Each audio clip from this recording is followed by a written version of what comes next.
हाँ यासिर भाई इधर।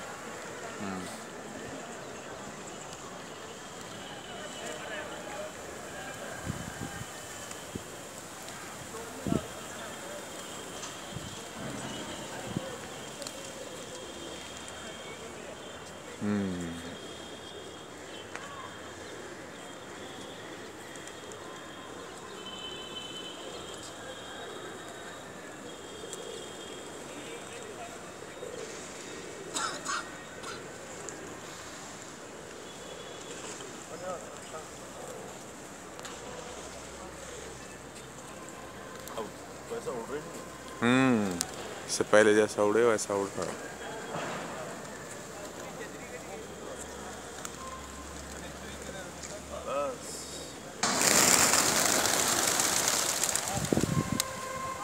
उड़े उड़े उड़े।